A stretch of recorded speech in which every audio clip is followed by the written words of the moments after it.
Hello guys, I'm Lila. My mother-in-law, April, wasn't a problem in my life until she literally moved into my home. My husband, Elliot, and I had a fairly great life.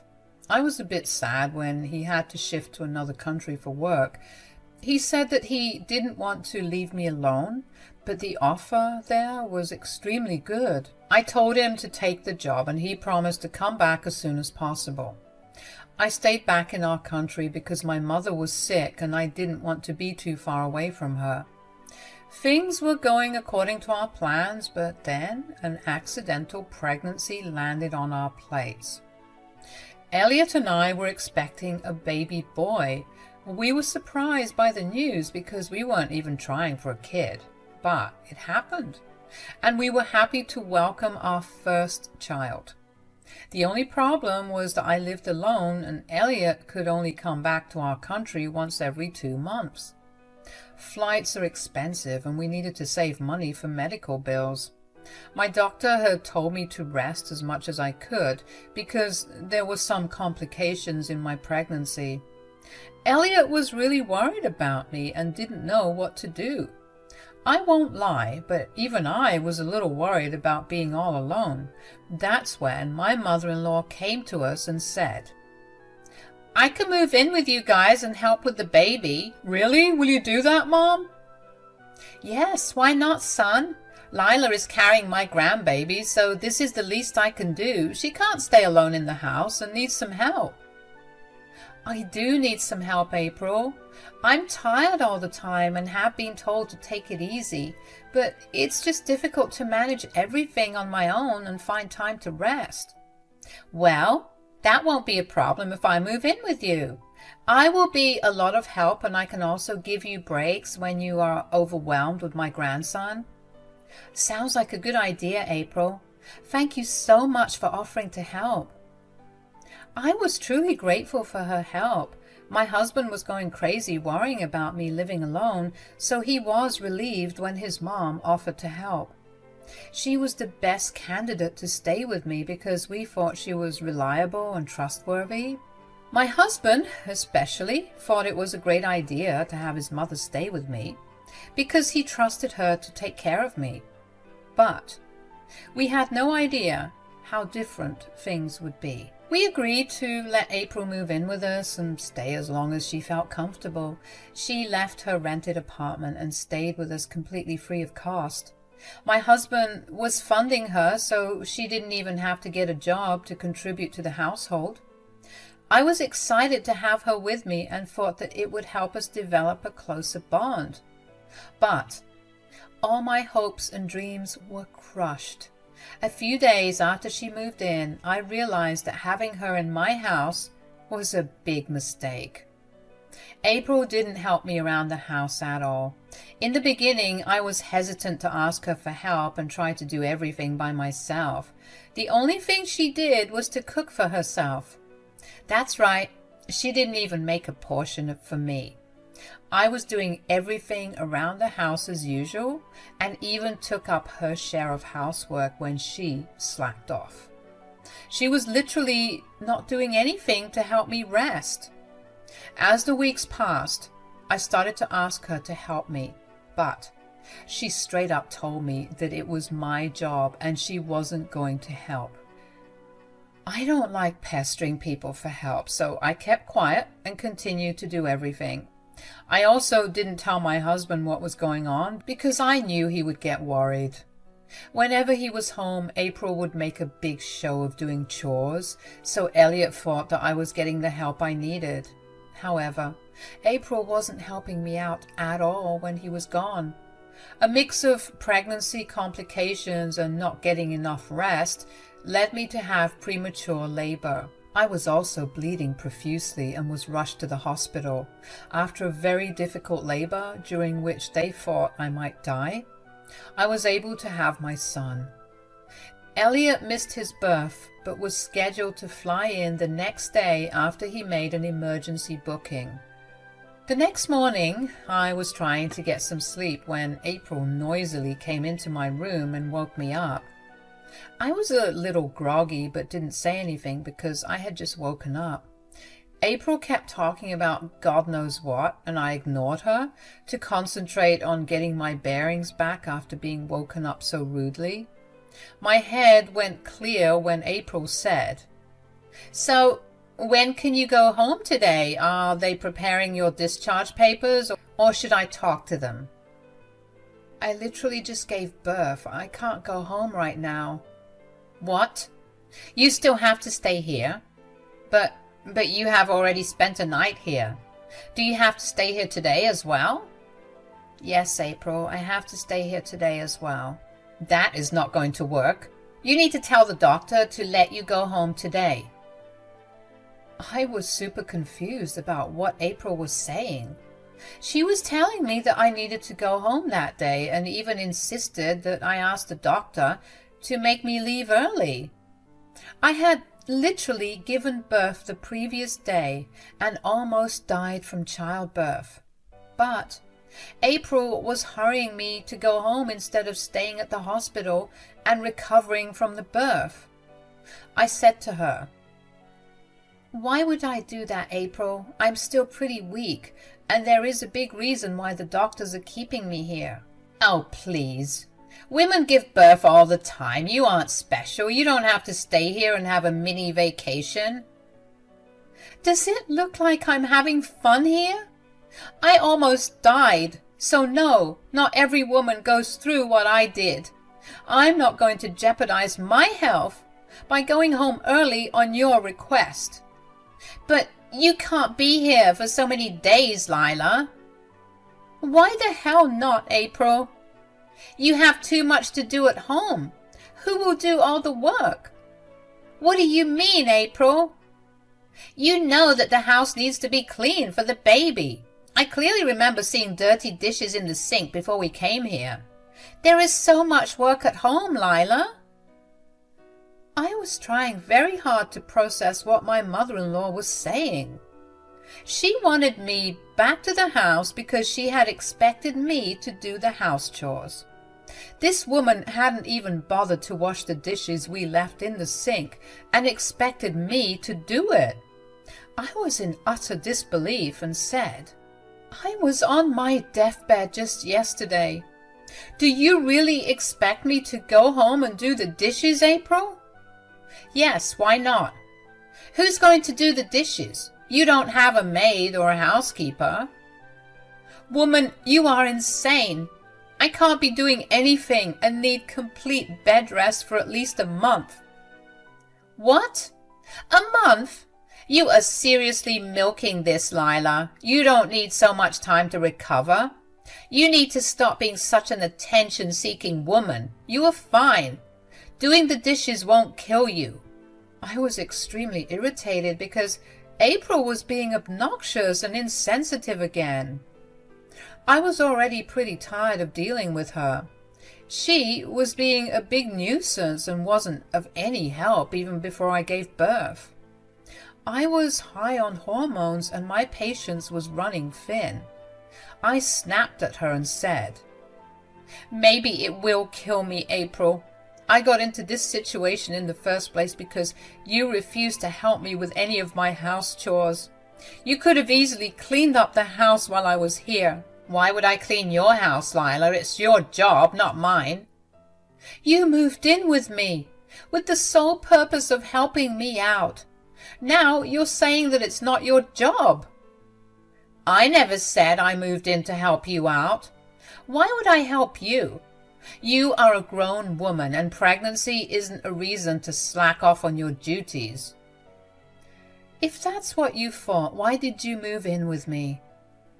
"Oh, I just wanted to be around my grandbaby. I'm actually here for him, not you. I have no problems taking care of him, but I won't be doing your work for you." "What's the point of moving in with us then? You can just leave and go back to where you were." "Why would I do that? My grandson needs me, and eventually my son will need me too when he comes home. Who will take care of them when you are so hell-bent on being a lazy woman? If you have any shame, you will tell the doctor to discharge you early so that you can get back from work." I was pretty irritated by April's stupid demands. What she was asking of me was completely ridiculous. She had no regard for the fact that I could have died with the amount of blood I had lost. I could barely move even after one day, and she was still telling me that I needed to go home and start on house chores. I told her that I wouldn't be doing any of that, but April wouldn't let it go. April never stopped talking about me going home. She kept irritating me and escalating her behavior when she saw that I wasn't relenting. She was yelling at me and calling me all sorts of names like lazy, attention seeker, opportunistic, etc. I was also informed by my doctor that she had tried to talk to him and force him to sign discharge papers. My doctor and a few of the nurses let me know that I could easily kick my mother-in-law out if I wanted. I held strong because I knew that ultimately I had to deal with her after I went home. But I lost my patience when she said, "You are making a big mistake, Lila. Your house is a mess, and it is no place to keep a baby. In that case, you need to go back home and start working on it. You need to help out too if you plan to stay with us. You are being very rude and neglecting your duties, Lila.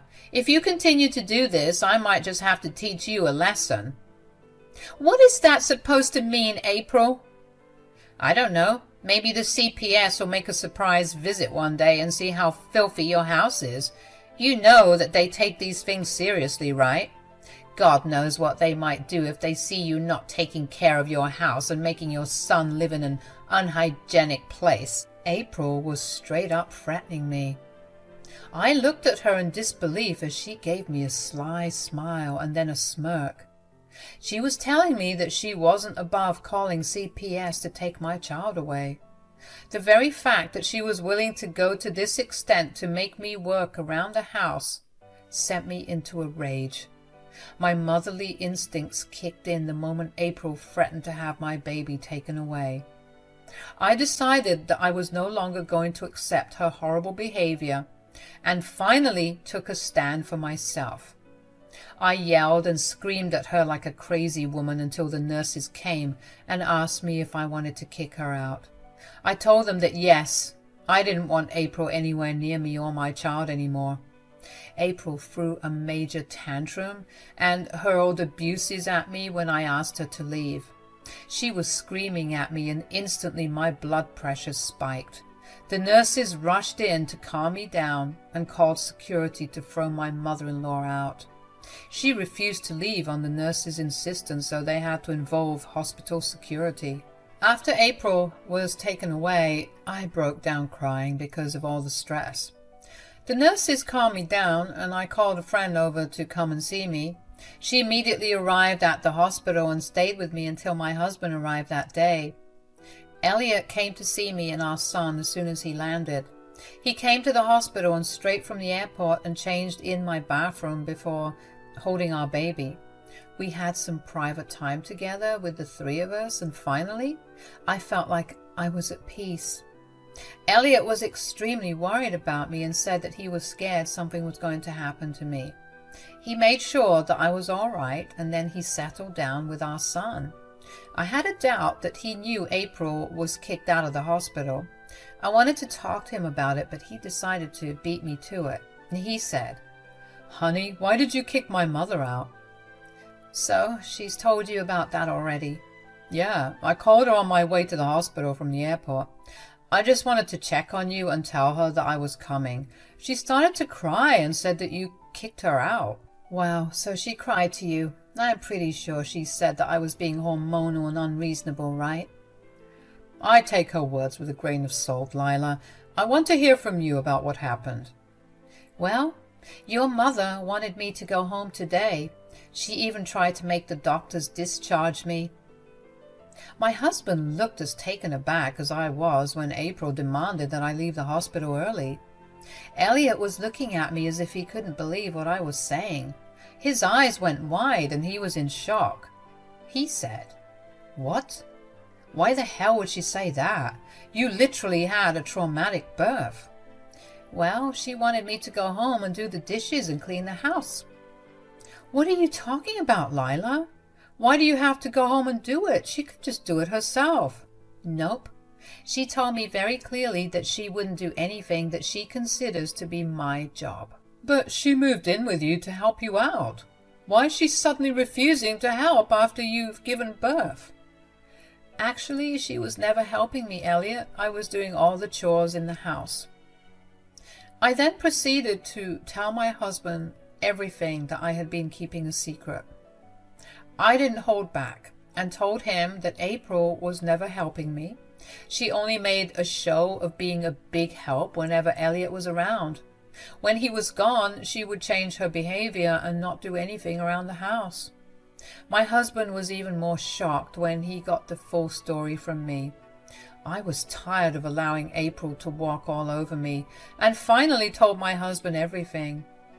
Elliot was in complete shock but didn't say much while I talked.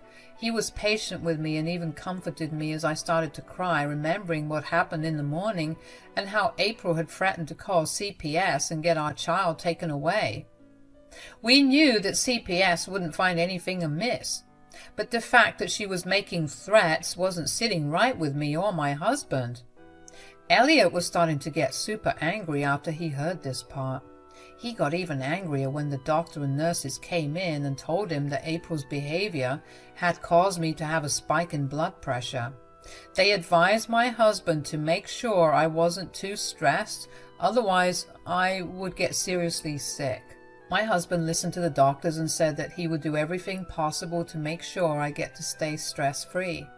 When we were alone again, he said, "I'm sorry for what my mother did, Lila. I should have known better than to allow her into our house." "It's okay, Elliot. You didn't know she would turn out to be like this." "God, I hate the fact that you got sick because of her. If you had told me everything sooner, I would have done something."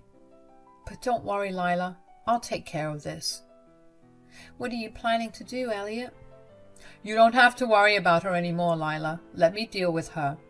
You please take some rest and make sure you get better." My husband kissed the top of my head and stayed with me until I fell asleep.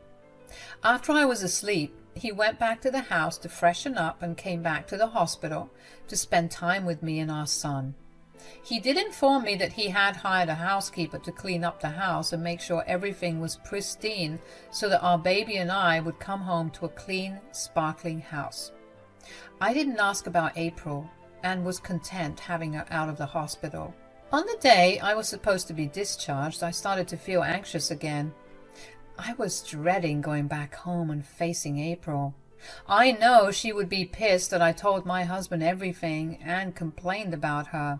Plus, I was afraid she was going to find new ways to torment me.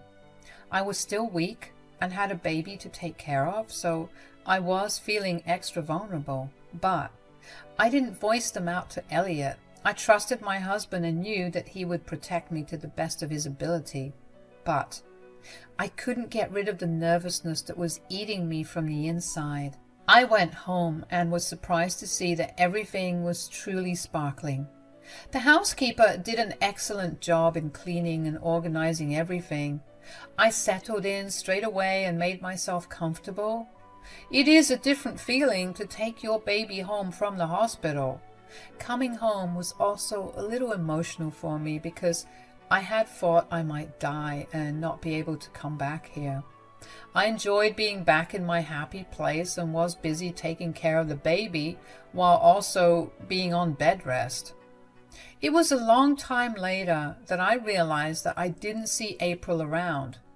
She didn't even come home when it was quite late at night, and that's when I asked my husband, "Where is your mother, Elliot? Won't she be home today?" "No, Lila, she won't be home." "Oh, where did she go?" "She had to go somewhere, but I don't know, and I don't care where. But don't worry, she won't be back anymore." "Wait, what? She won't be back? Is she mad at me because I complained to you?" "Well, yes, she is mad at you, but that's not why she left." "Then why did she leave out of the blue?" "Well, I kicked her out." I literally wasn't expecting to hear this, guys. My husband made a straight face and told me that he had kicked his mother out of our house. I looked at him in awe and saw that he was smiling down at me. I said, "You really kicked her out?" "Yes, that was the first thing I did when I came home from the hospital that day. I wasn't going to continue to let her stay in my house for free when she has been nothing but cruel towards you." I believe she didn't take this very well. We had a big fight and she cried and begged me not to throw her out, but I didn't give in because your safety and mental health is more important to me than her fake tears. Thank you for doing this, Elliot. I was really dreading coming home and facing April after everything she did. I didn't tell you because I figured you would keep her in check, but you did much more than that. It's my duty to protect you, Lila. Of course I was going to do it.